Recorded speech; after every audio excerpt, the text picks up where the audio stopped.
नमस्कार शेतकरी मित्रांनो. शेतकऱ्यांसाठी सर्वात मोठी आणि नवीन वर्षाची सर्वात म्हणजे आनंदाची बातमी ती म्हणजे कर्जमाफी, पीक विमा, अतिवृष्टी अनुदान आणि नुकसान भरपाई या संदर्भात आलेलं सर्वात मोठी ब्रेकिंग न्यूज. तर मित्रांनो, आपण बघणार आहोत की त्यासंबंधी काय ही मोठी ब्रेकिंग न्यूज आहे. परंतु त्याआधी जर तुम्ही या चॅनलवर नवीन असाल तर चॅनलला सबस्क्राईब करायला विसरू नका. आत्ताच झालेल्या मित्रांनो, आता माहिती आहे आपल्याला लोकसभेच्या निवडणुका ह्या अति जवळ आलेल्या आहे आणि फेब्रुवारीमध्ये आचारसंहितासुद्धा लागू होणार आहे. त्याआधी कर्जमाफी, पीक विमा आणि अतिवृष्टी अनुदान, नुकसान भरपाई ह्या योजनांचे पैसे मित्रांनो जमा होणार आहे. तर मित्रांनो, काय आणि कुठे कोणी हा उल्लेख केला ह्या संबंधी आपण संपूर्ण माहिती व्हिडिओमध्ये बघणार आहोत. परंतु मित्रांनो, तुम्ही व्हिडिओ हा मध्ये स्किप करू नका. व्हिडिओ हा शेवटपर्यंत बघा, कारण अत्यंत महत्त्वाची आणि शेतकऱ्यांसाठी आवश्यक असलेली बातमी आपण घेऊन आलो आहे. तर मित्रांनो, आता आपल्याला माहिती आहे यावर्षी पडलेला दुष्काळ यामुळे शेतकऱ्याचे अगदी कंबरडे मोडले आहे. त्यामुळे सर्वात मोठा आणि शेतकऱ्यांसाठी एक म्हणजे कर्जमाफी ही झालीच पाहिजे.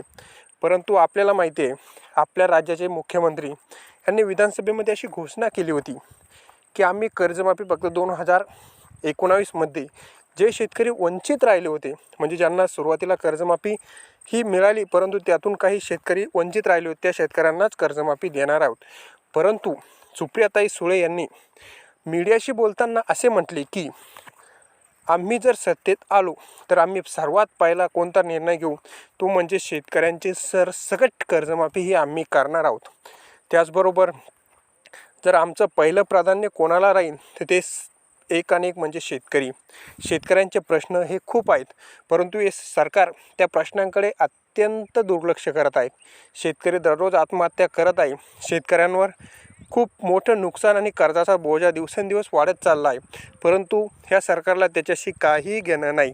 शेतकरी काय करतो त्याच्याशी यांना काही गरज नाही. हे सरकार फक्त तोडाफोडीचं राजकारण करण्यामध्येच व्यस्त आहे. सुप्रियाताई मीडियाशी बोलताना अजूनसुद्धा अशा म्हटल्या की आम्ही जर सत्तेत आलो तर शेतकऱ्यांना पीक विमा हा जो या सरकारच्या काळात मिळतो 10 रुपये, 20 रुपये, 50 रुपये असा न मिळता शेतकऱ्यांना प्रति शेतकरी 20,000 रुपये हेक्टर हा पीक विमा आम्ही शेतकऱ्यांच्या खात्यावर थेट जमा करू ना. त्यात पीक विमा कंपन्यांकडून कोणताही हस्तक्षेप राहणार नाही. स्वतः आम्ही त्यामध्ये लक्ष देऊ.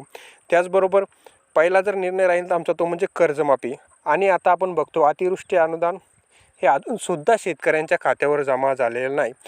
हे सरकार फक्त आणि फक्त घोषणाबाजी करण्यातच व्यस्त असतं, काम कोणतंही करत नाही, अशी टीका सुप्रियाताई सुळे यांनी सभेतून केली. त्याचप्रमाणे त्यांनी असे सुद्धा सांगितलं की आपण बघू शकतो की आमचं सरकार होतं तेव्हा हा कायदा आणि सुव्यवस्था आर पाटला त्यांनी उदाहरण देऊन सुद्धा सांगितलं की आर पाटील जेव्हा होते तेव्हा कायदा आणि सुव्यवस्था कशी होती. राज्यात कुठेही गुन्हे घडत नव्हते, परंतु हे सरकार आल्यापासून राज्यात गुन्हेगारीचं प्रमाणसुद्धा वाढलं.